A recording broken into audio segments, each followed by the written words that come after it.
예배드리는 공간에 대해서 조금 더 우리가 분명한 인식을 갖는 그런 계기가 되면 좋겠다 이런 생각이 듭니다. 오늘 강의 내용은 먼저 구약의 공간 이해, 그리고 신약의 공간 이해, 그리고 세 번째는 한국교회의 공간 이해, 그리고 마지막 네 번째는 공간의 재구성, 이 네 가지 내용으로 간단하게 소개를 해드리려고 합니다. 자, 먼저 구약의 공간 이해입니다. 공간, 스페이스 그러죠? 공간이라고 하는 것은 원래 처음부터 공간이 이래 우리한테 주어져 있는 것은 아니죠. 창세기 1장 1절에 보면 태초에 하나님이 천지를 창조하시니라 이래 돼 있죠. 그때 이제 천지 창조 개념이 1장 1절에 나옵니다. 천지, 하늘과 땅. 그러니까 하늘과 땅을 창조하시니까 그 사이가 뭡니까? 공간이에요. 그러니까 천지가 창조되니까 공간, 빈 공간이 생긴 거죠. 그래서 건축에서 얘기할 때 그 빈 공간을 보이드 공간이라 들어보셨습니까? 보이드 공간이라 그럽니다. 그래서 그 빈 공간 역시도 하나님의 창조물이라는 거예요. 그 빈 공간에 그 다음에 하나님이 뭘 창조하셨습니까? 빛을 창조하신 거예요. 공간이 없다면 빛이 아무 의미가 없다는 거죠. 자, 그런 의미로 우리가 공간에 대한 이해가 창세기 1장 1절에 나옵니다.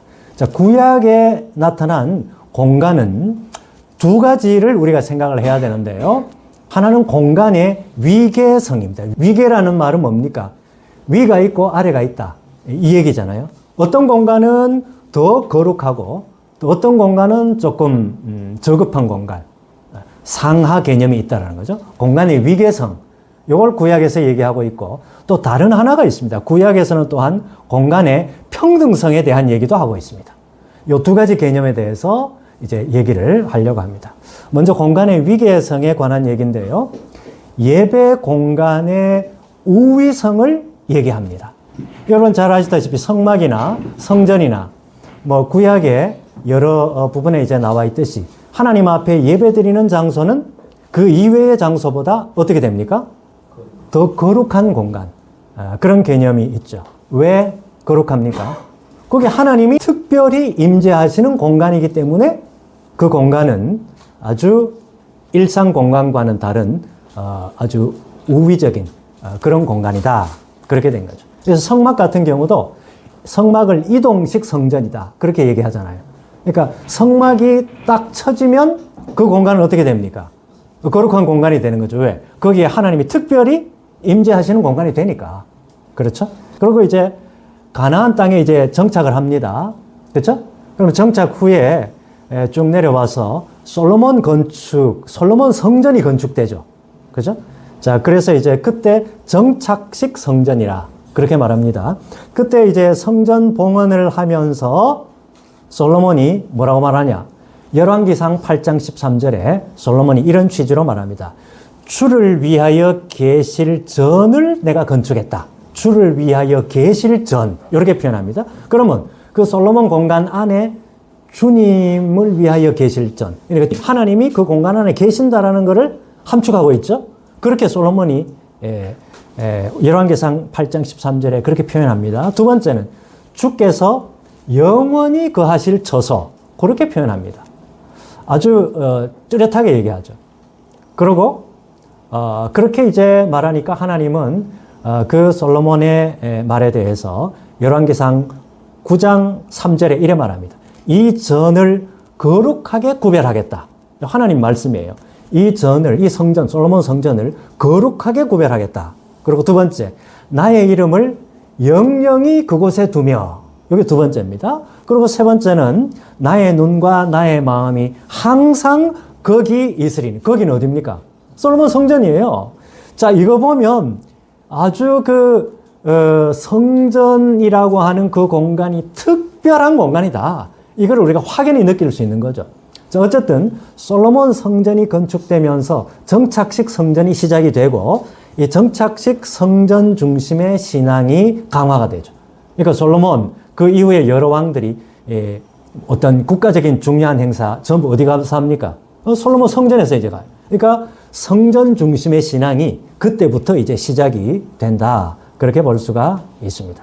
그래서 이제 솔로몬 성전, 그러고 나서 쭉 내려가서 남북 이스라엘, 남유다, 북이스라엘이 나중에 아시리아 바벨론에게 이제 점령당하고 또 바벨론 포로로 가죠.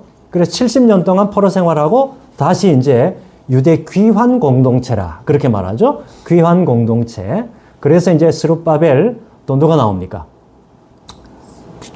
에스라 뭐 이런 사람들 나오잖아요. 돌아와서 뭐 합니까? 성전 재건, 성벽 재건 이거 하잖아요.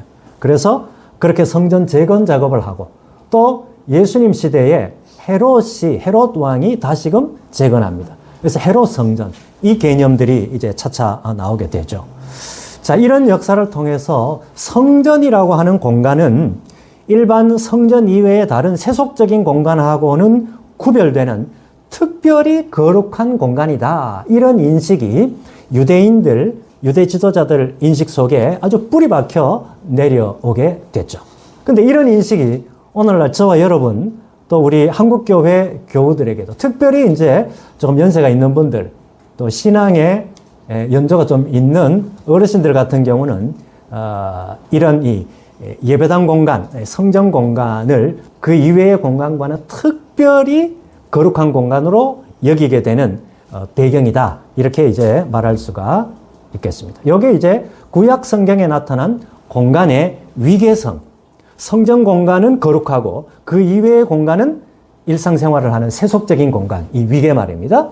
이게 이제 공간의 위계성에 대해서 구약에 나옵니다. 자, 그런데 구약은 또 공간의 평등성에 대한 얘기도 나와요. 어디에 나오냐? 열왕기상 9장 6절에서 8절. 열왕기상 9장 6절에서 8절 제가 읽어드립니다. 하나님은 성전에 갇혀 계신 분이 아니다. 이런 표현이 나옵니다. 또 같은 구절에 성전보다 더 중요한 것은 하나님의 계명과 법도를 지키는 것이다. 성전보다 더 중요하대. 하나님의 계명과 법도를 지키는 것이. 이거는 그만큼 하나님의 명령과 법도를 어디서 지킵니까? 성전 공간에서도 지키지만 일상생활 하면서도 지킨다 아닙니까? 맞습니까? 자, 그러니까 이 일상 공간의 중요성. 일상 공간이 어느 공간만큼 중요하다? 성전 공간만큼이나 중요하다. 그래서 이제 공간의 평등성에 대한 얘기가 여기에 나옵니다. 자, 그래서 이 말은 결국은 구별된 삶이 없이 지 마음대로 살다가 안식일 날 와서 예배 잘 드린다고 해서 그 예배 내가 받을까 보냐? 이게 하나님 말씀 아닙니까? 그렇죠? 자, 그렇습니다. 그래서 이사야 1장 12절 이하에는 이렇게 얘기합니다. 너희가 내 앞에 보이러 온다. 눈 가리고 아웅하러 온다. 이 얘기입니다. 그리고 내 마당만 밟을 뿐이다. 그런 표현도 나오고 헛된 재물을 다시 가져오지 말라. 이게 이사야 1장 12절 13절에 나옵니다. 자, 그래서 구약의 공간 이해는 첫 번째는 공간의 위계성, 그리고 공간의 평등성. 이 두 가지가 동시에 나오고 이 두 가지가 긴장관계에 놓여 있다. 근데 우리는 구약의 공간 이해를 우리가 생각할 때 공간의 위계성 이것만 주로 생각하는 경향이 있다는 거예요. 공간의 평등성에 대한 얘기는 있는 거 알면서도 이거를 등한시해 온 그런 측면이 없지 않아 있다. 자, 그리고 두 번째는 성전 공간에서 드리는 이 예배를 일상 공간에서의 예배, 그러니까 삶에서 드리는 예배, 일상생활 가운데서의 어떤 삶, 이 예배로 확장시켜야 된다라고 하는 당위성을 어디에서 구약 성경에서도 나와 있다. 이게 굉장히 중요한 개념인데 이걸 우리가 자꾸만 잊어버리는 경우가 많다. 자, 그 얘기입니다. 자, 여기까지가 구약의 공간 이해입니다. 자, 그 다음에 신약의 공간 이해입니다. 신약은 그러면 공간 이해를 어떻게 하냐? 신약의 공간 이해는 스데반의 공간 이해, 바울의 공간 이해, 예수님의 공간, 이 세 가지로 구분해서 한번 생각을 해보려고 합니다. 초대교회 당시에는 여러분 잘 아시다시피 헬라파 유대인들이 있었고 히브리파 유대인들이 있었죠. 그러니까 히브리파 유대인들은 정통 히브리인들이고 유대 사회에서만 태어나서 그 유대 문화만 경험한 사람들이죠. 그렇죠? 근데 헬라파 유대인들은 유대인 후손이기는 하지만 헬라 문화를, 딴 데 가서 여러 문화를 많이 겪어본 그런 사람들이 헬라파 유대인들이잖아요. 그렇죠? 그래서 이 사람들 사이에 성전에 대한 인식에 있어서 조금 차이가 있습니다. 그래서 이제 헬라파 유대인들은 유대적 정체성을 갖고 있기는 하지만 헬라 문화를 경험했다. 그리고 두 번째는 성전이, 그러니까 이 예루살렘 성전이 없는 곳에서 태어나서 헬라 문화를 경험했던 유대인들이다. 그렇죠? 그쪽은 뭐 회당이나 뭐 어떤 이런, 그리고 이제 우리 사도 바울이 개척한 교회 개념, 그렇죠? 이런 개념밖에 모르는 거죠. 자, 그러면 이제 첫 번째로 한번 보면 스데반의 성전 이해는 어떠냐? 성전에 대한 스데반의 이해. 요거는 이제 사도행전 7장 44절 이하에 쭉 나오는데, 여러분 스데반이 마지막에 사람들에게 돌로 쳐서 순교당하는 그 장면에서 스데반의 설교가 길게 나옵니다. 근데 대부분은 그냥 대충 넘겨버려요. 근데 거기에 중요한 내용이 나와요. 사도행전 7장 44절로 53절에 스데반이 뭔 얘기를 하는가 하면 구약에 나타난 하나님의 말씀을 인용을 합니다. 아까 얘기했던 솔로몬 성전을 건축하고 난 다음에 하나님이 솔로몬에게 했던 그 말씀을 누가 인용을 한다고요? 당시에 스데반이 있던 초대교회 당시 유대 지도자들이 갖고 있던 그 성전 이해를 정면으로 비판하는 그런 내용이 나온다라는 거예요. 그런 게 있었어? 그런 게 있어요. 사도행전 7장 44절 이하에. 자, 그게 제가 말씀드립니다. 48절에 보면 이래 나와 있어요. 지극히 높으신 이는 손으로 지은 곳에 계시지 아니하시나니. 그러니까 하나님은 손으로 지은 성전 안에 계신 분이 아니라는 거예요. 그걸 초월해서 계시는 분. 그 다음에 49절. 하늘은 나의 보좌고 땅은 나의 발등상이다. 너희가 나를 위하여 무슨 집을 짓겠냐. 이 하나님의 말씀, 이 말씀을 스데반이 지금 인용해서 얘기하고 있는 거예요. 너희들이 아무리 뭐 엄청난 예배당을 짓고 뭐 성전을 짓는다 해도 내가 그 안에 가서 살겠냐? 이 말씀이잖아요. 그리고 50절에 이 모든 것이 다 내 손으로 지은 것이 아니냐. 그러니까 이 말씀은 어떻게 보면 하나님의 어떤 유머라 할 수 있어요. 우리는 하나님이 진지하고 엄근진, 엄격 진지 근엄 이런 분으로 우리가 착각하고 있는데 이 말씀은 어떻게 보면 하나님의 어떤 하나의 유머다. 아니 우리가 알고 있기로는 솔로몬 성전도 뭐 다윗이 지으려 하니까 님 피를 많이 하려 안 돼 해서 다윗이 다 모아놓으니까 솔로몬 때에 다 지은 거 아니야. 그럼 솔로몬이 지은 거 아니냐 이래 생각할 수 있는데 지금 뭐라고 말씀한다고? 이 모든 것이 솔로몬 네가 지은 것이 아닌 이 말씀이 아니라 이게 전부 뭐예요? 다 내 손으로 지은 것이 아니냐. 하나님이 그렇게 말씀하신다는 거예요. 그렇죠? 자, 이 구절들은 결국은 솔로몬 성전, 구약 당시 성전에 대한 하나님의 말씀을 스데반이 인용을 해서 스데반이 살던 그 초대교회 당시에 유대 지도자들이 갖고 있던 성전에 대한 이해를 비판하는 그런 내용이에요. 자, 그러면 이 내용을 한번 해석을 해볼게요. 자, 지금 성전에 대한 이 스데반의 이해, 이거는 한 세 가지로 우리가 생각해 볼 수 있는데, 첫 번째, 이것은 하나님이 이 성전 공간 안에 실제 하고 계시다. 거기에 하나님이 안주하고 안에 거하고 계시다. 이런 뜻이 아니라는 거예요. 그건 뭔데?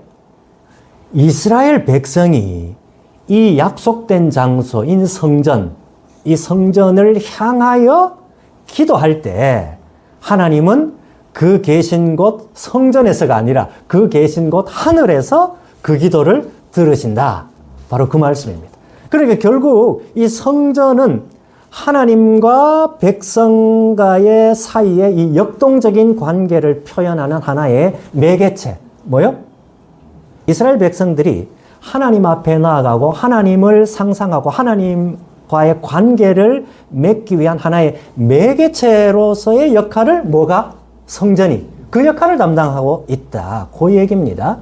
성전 자체가 백성과 하나님과의 사이에 어떤 관계를 만들어내는 게 아니라는 거예요. 네? 성전 자체가 요술방망이가 아니라는 거예요. 하나의 매개체라고 하는 얘기죠. 다시 말해서 성전은 하나님과 백성과의 언약의 관계를 표현하는 눈에 보이는 장치라는 거예요. 가시적인 장치, 눈에 보이는 장치. 근데 이스라엘 백성들은 하나님과 이스라엘 백성 사이의 언약 관계에 눈에 보이는 장치로 생각한 게 아니라 뭐로 생각했다? 본질로 언약 관계 본질로 착각을 했다라는 거예요.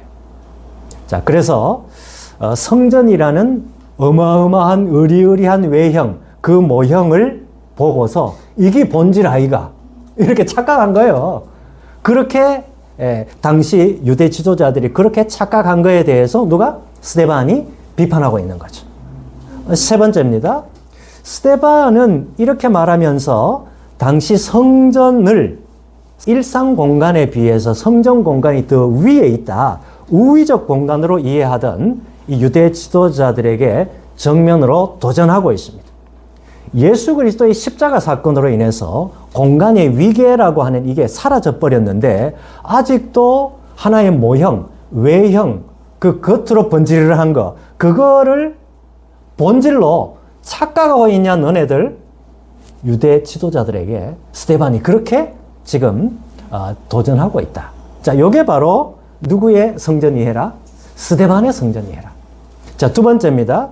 예수님의 성전 이해는 뭐냐? 예수님의 성전 이해는 요한복음 2장 19절에 나옵니다. 우리 다 잘 알고 있는 거예요. 요한복음 2장 19절 예수님의 말씀입니다. 너희가 이 성전을 헐라 내가 며칠 만에? 사흘 동안에 일으키리라. 이래 말씀합니다. 아니 이 성전이 46년 동안이나 걸려가지고 건축했는데 그 도대체 뭔 말이에요? 그러니까 예수님 대답이 요한복음 2장 21절에 이래 말합니다. 예수는 성전된 자기 육체를 가리키니라. 성전된 자기 육체. 그렇죠? 그렇게 말씀합니다. 자, 이 부분을 통해서 예수님이 성전을 어떻게 이해하고 있냐. 이것도 이제 세 가지로 설명할 수가 있는데요. 첫 번째입니다.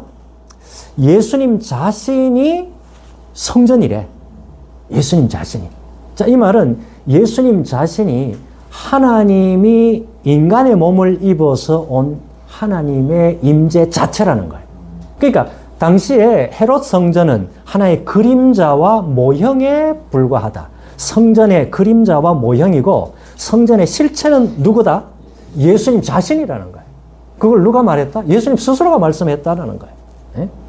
그래서 하나님이 임재하시는 곳이 성전이잖아요. 그러므로 이제는 하나님께 나아간다는 의미가 뭐냐?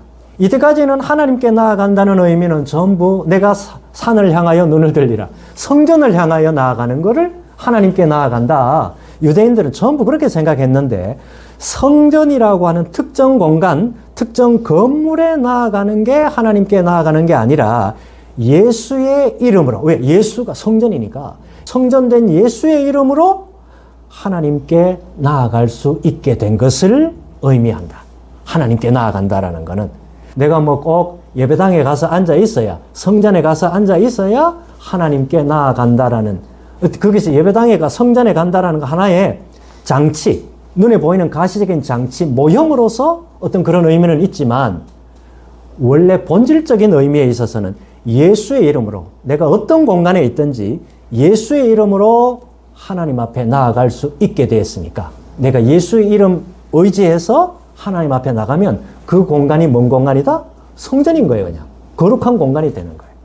그거를 이 예수님의 공간 이해에서 우리가 생각을 해볼 수가 있습니다. 자, 세 번째입니다. 바울은 그러면 성전을 어떻게 이해하고 있냐? 고린도전서 6장 19절에 이런 말씀이 있습니다. 너희 몸은 너희가 하나님께로부터 받은 바 너희 가운데 계신 성령의 전인 줄 알지 못하느냐? 너희는 너희의 것이 아니라. 이런 말씀이 있죠. 자, 이건 한번 봅시다. 하나님의 임재 자체이신 예수님이 뭐라고요? 성전이다. 그리고 그 성전된 예수를 나의 주님으로 모신 성도는 성령이 거하시는 성전이다. 그죠? 이 뜻이죠.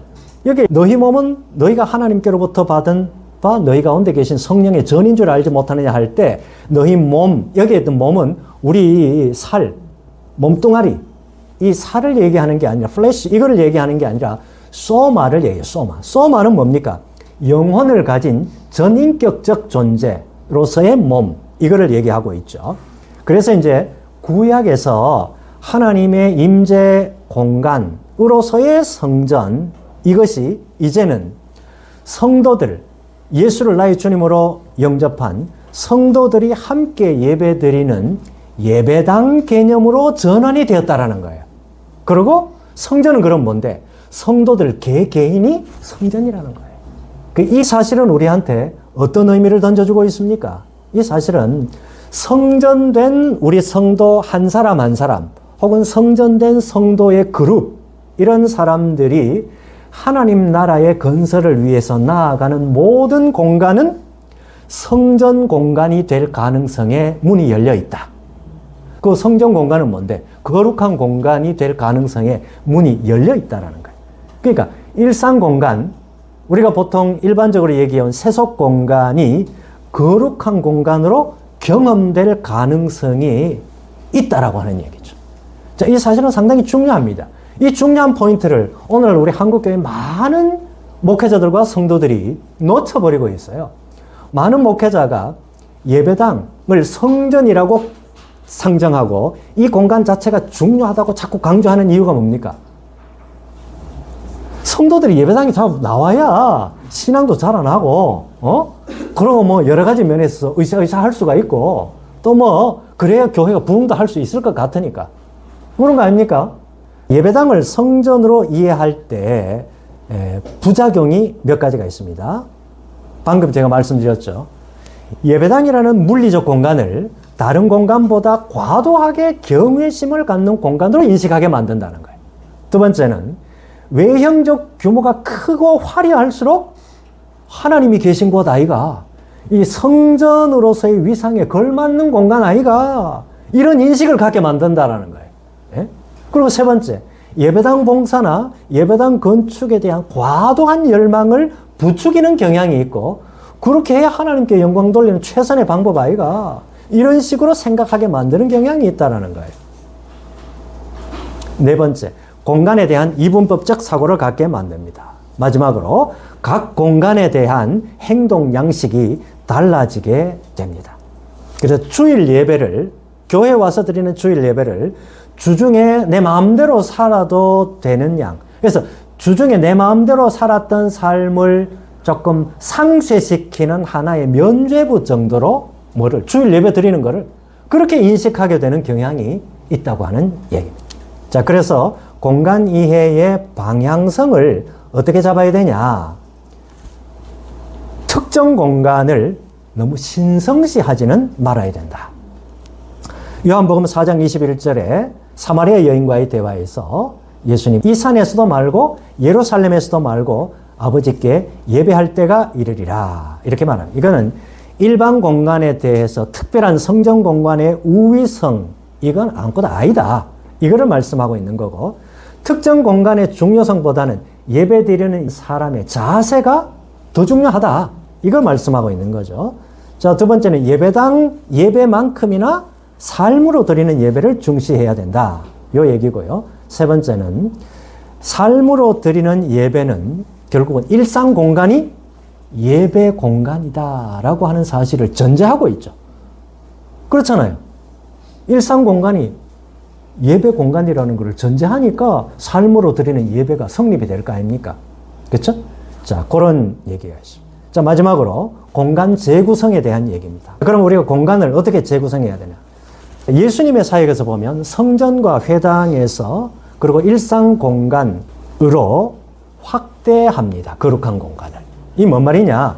예수님이 집에서도 나사로의 집, 마르다 마리아의 집, 또 베드로 장모의 집, 베드로의 집, 거리, 혈루증 들린 여인, 그리고 무덤, 나사로 살리신 것, 또 바다의 배 위에서 이 다양한 공간을 거룩한 공간으로 그렇게 재구성하셨죠. 그래서 우리가 집이라고 하는 공간은 일상 공간이잖아요. 여기서 거룩한 것을 경험하는 문화가 제대로 형성되어 온, 그게 몸에 익숙한 사람이라면 코로나 사태가 나서도 집이라고 하는 이 물리적 공간에서 온라인 예배, 이것도 크게 낯설지는 않을 거예요. 근데 집이라는 이 공간을 그냥 거룩성 경험을 제대로 못한 사람이 갑자기 집에서 이 온라인 예배를 드리자니 이게 제대로 뭐가 됩니까? 안 될 거 아닙니까? 그렇죠? 그러니까 몰입이 안 되는 거죠. 자, 그래서 공간을 재구성해야 하는 공간 재구성에 두 가지 이슈가 있습니다. 첫 번째, 일상 공간을 거룩한 공간으로 전환시키는 거예요. 우리 일상 공간, 생활 공간을 거룩한 공간으로 전환시키는 것. 자, 요 얘기는 방금 제가 얘기했던 성경의 얘기들도 있지만 우리가 일상 공간에서 집이든 어디든 간에 일상 공간에서 하나님의 뜻을 실천하고 그 공간에서 뭔가 어떤 하나님의 말씀을 묵상한다든지 어떤 하나님을 의식하는 어떤 그런 공간으로 활용을 하면 그러면 이제 일상 공간을 거룩한 공간으로 전환할 수가 있다. 유럽의 유서 깊은 어떤 예배당이나 수도원 뭐 이런 공간들, 그리고 이제 우리 같은 경우도 저기 어디입니까? 여기 영천에 그 뭡니까? 예, 자천교회 같은 그런 그 아주 역사가 깊은 그런 예배당들, 이런 것들은 우리 신앙의 전통과 뿌리를 기억하게 하는 그 기억의 공간을 방문하는 거죠.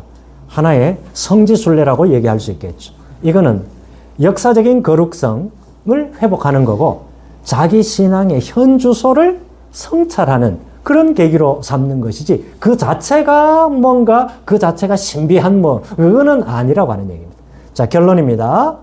인식 전환 세 가지입니다. 첫 번째, 또하게 특정 공간을 중시하는 그런 경향을 조금 가라앉힐 필요가 있다. 너무 그렇게 나가면